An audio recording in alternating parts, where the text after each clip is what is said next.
Welcome. In front of me I have the REALME Pad, and today I'll go over unboxing along with a quick overview of this tablet. Now I usually have a little knife prepared for this, but I cannot actually find it at the moment, so I guess these will probably work as well.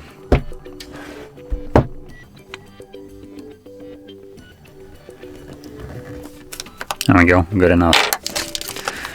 So I'm gonna unpack it like an absolute savage. There we go. And before I actually get straight into it, I will just kind of look at the couple of info that we have right here. So we have a 10.4 inch display, immersive one, which is WH or XGA plus, whatever the heck that is. Never heard that, so maybe I can find out later on. We have ultra slim and light, I assume, bezels and just size of it. We have a whopping 7100 mAh battery, which is actually fairly nice. Helio G80 gaming processor. I don't actually know how well that will run. I guess we'll see that.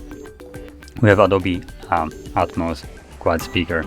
Highly doubt that it will sound amazing, but hey, again, we can compare it in a second. If I will have a time and I feel like it, I might also bring in the Asus ROG Phone 5S, which has again one of the better speakers on the phones, and we can compare that to the certified Adobe Atmos quad speaker. And additionally, last thing that we have here is the 18-watt quick charging. And now this doesn't really say that if it includes that kind of charger, just says I guess that the tablet can charge at this speed, so will be interesting to see if we actually get a charger even. But judging by the size of this box, I think we do. So anyway, I'm gonna put that aside, get the tablet itself. Actually, let me just take it out for now. There we go.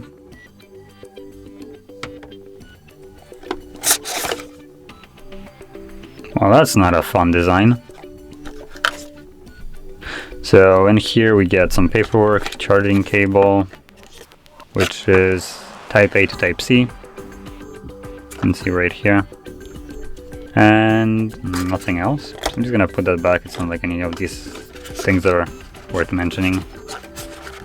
Oh goodness. Oh goodness, come on. Okay, you know what? I can't be bothered with this. And look at that, we actually get a charger. And it is an 18 watt or not? Hey, it is actually 18 watt charger. Can hopefully maybe let me just get the light. Come on, camera. Up, come on. There we go. So you can see it right here, 18 watts. So yeah. Now, personally looking at this box, it's just kind of like that. I'll mention this. It's pointlessly big because the charger was basically placed upright instead of, for instance, sideways, consuming space. Thus, the box is super thick, and honestly, as you can see, the tablet sits right here. Cable could have been placed flat, and this box could have been way smaller. But I guess the consumption of space wasn't their necessity. Okay, so now let's look at the actual tablet. I'm gonna power it on. Come on, there we go. And right off the bat, when you grab it, what the heck? So yeah, when you grab it, it basically feels like one of the REALME phones with this, like, as you can see, these straight edges right here. It kind of reminds me of iOS or iPhones, specifically like the newest ones. What is it, like 12? And I think 11 that did this, which is a nice look, although on a phone it felt a little bit better than it does right here, so not the best execution. Now additionally, one thing that I kind of want to point out is this headphone jack. It's literally on the edge, and additionally it's also at an angle. It's not, you know, you don't plug it in like this, you plug it in like as this looks like. That is the weirdest position of a headphone jack that I have ever actually seen. So yeah. Anyway, I'm gonna quickly jump through the setup right here. It's set it up offline. No haptic feedback that I can feel yet. So while I'm actually going through this setup, I'm gonna quickly go over the screen specs. So we are running a 1200 by, that was a quick setup, 1200 by 2000 pixels, 10.4 inch display. It is a LCD IPS, so you're not gonna be getting like these super deep blacks and all that stuff. It's just a IPS, unfortunately. And apparently it rocks a 360 typical brightness of, well, in nits. Additionally, 80% or more precisely 80.2% screen to body ratio and 224 pixels per inch. So I would say the specs of the display put it more on like a mid-range device rather than like a typical everything else. Primarily because of that screen to body ratio, which is quite high, especially for a tablet, and because the pixels per inch aren't necessarily anything high. Though this is a tablet and it's running already a 1200 by 20 or 2000 pixels, so it's also nothing really to scoff about. So yeah.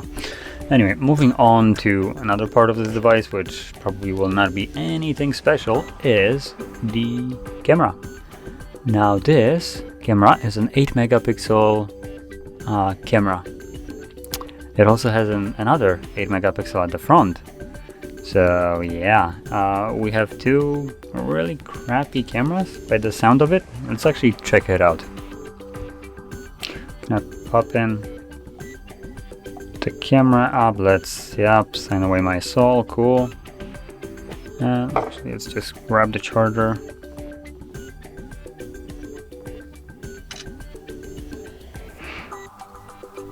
See what we get. Now obviously this is just like a quick shot just so we can see, and I'm actually kind of surprised. It is you can basically read the writing on the label right here. So the resolution of the photo is quite high, and for actually an 8 megapixel sensor, it does seem to be doing quite a good job. Though though the colors look absolutely horrendous.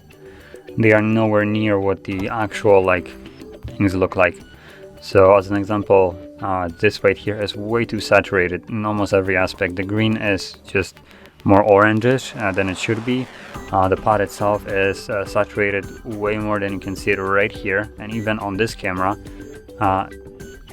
Actually on my camera it looks really close to what it actually does look like, but you can see the comparison between these two. It's nothing that you can compare to.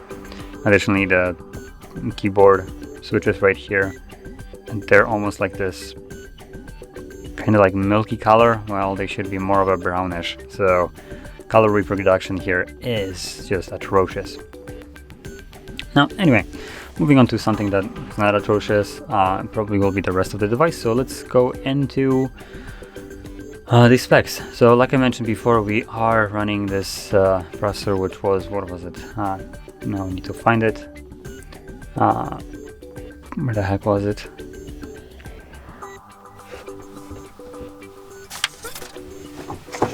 Let me find it. So it was Helio G80. Not sure what makes it a gaming processor though. I'm kind of constantly baffled by this statement. It's probably not going to be the fastest thing, and obviously it's going to be outperformed by probably like a 2nd generation Snapdragon 800. So yeah, I'm kind of quite interested how this will perform later on. Obviously you won't see this right here because I need to download games and just start running them, and yeah. And so you will most likely see this and just like a gameplay of someone else's. Anyway, let's move over to the next part, which is the storage and RAM. So here we have a built-in 32 gigabyte storage with 3 gigabytes at the lowest, and it can go up to 128 gigs with 6 gigabytes of RAM. Now, when it comes down to purchasing a device like that, I do recommend you to go for the higher RAM spec. It will make the device run a little bit better and long term, and also will be a little bit easier to multitask, switch between apps more easily, quickly. So yeah, I recommend you to go for at least like 4 instead of the 3. 3 just, I can't really say that 3 would be enough for any Android running like 2021. So yeah, moving on, we also have a micro SD card slot expansion, so that is nice. Apparently it uses a shared SIM storage, so I'm gonna grab my little toolkit right here and just see how that looks like, if I can actually find it. Oh, there we go.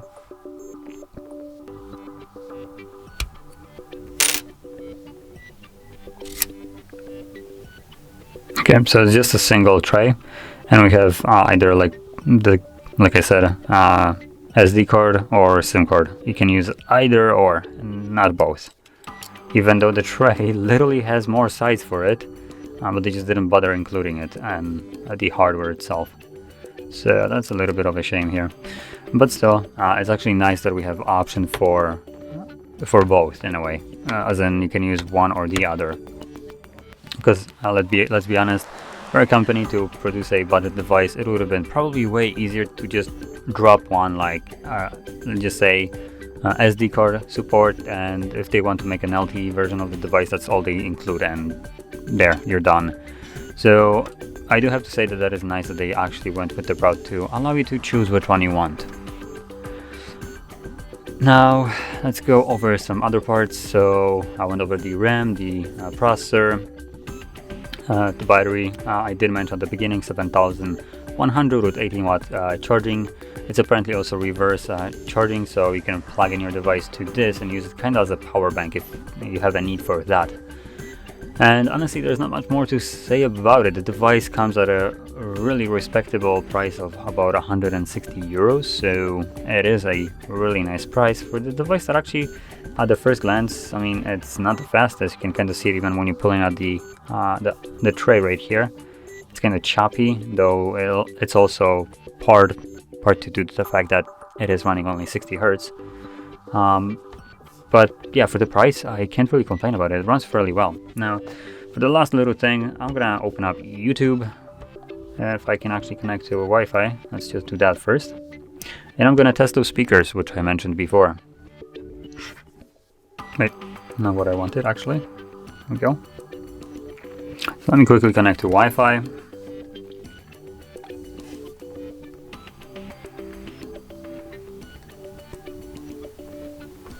There we go. And let's go to YouTube and test those quad speaker setup on Adobe Atmos. Any kind of no copyright sounds.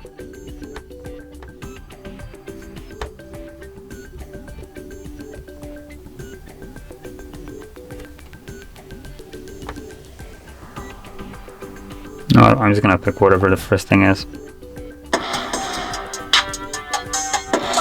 And nice ad, which I cannot skip.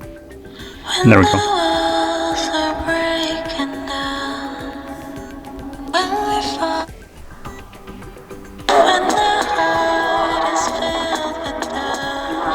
Okay, I can say that is good.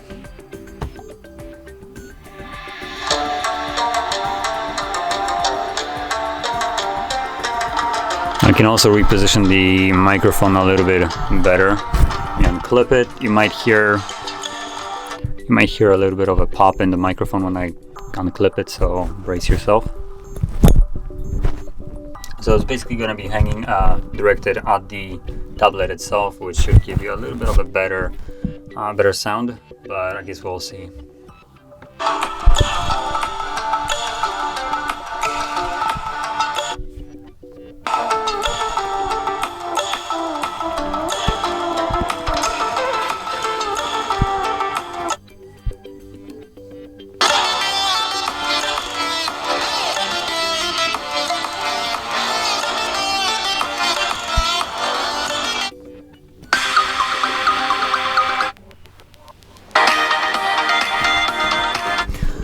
So I'm not exactly sure how much the microphone will pick up of this, but the sound is kind of loud, though it's nowhere near good enough for what I would call the Adobe Atmos experience. It's more of a joke, I would say. In the first track, I don't know if it was hearable on the microphone, but the bass basically makes the speakers crack a little bit, so it completely overpowered the speakers that are in here, making this just a more of a atrocious experience rather than good one. So that's a little bit of a shame right here. And if you were excited for those speakers, they are loud, but boy oh boy, they're not good. So yeah, and I don't know if you also paid attention when the speakers were cracking a little bit, the volume of the device was just half, so it can go even higher, making them probably sound even worse, making this not the greatest experience. But yeah, I kind of wanted to finish on this one because it was advertised and I was kind of curious about the speakers. I did touch upon everything else, so if I missed something, let me know in the comments. Otherwise, if you found this video helpful, don't forget to hit like, subscribe, and thanks for watching.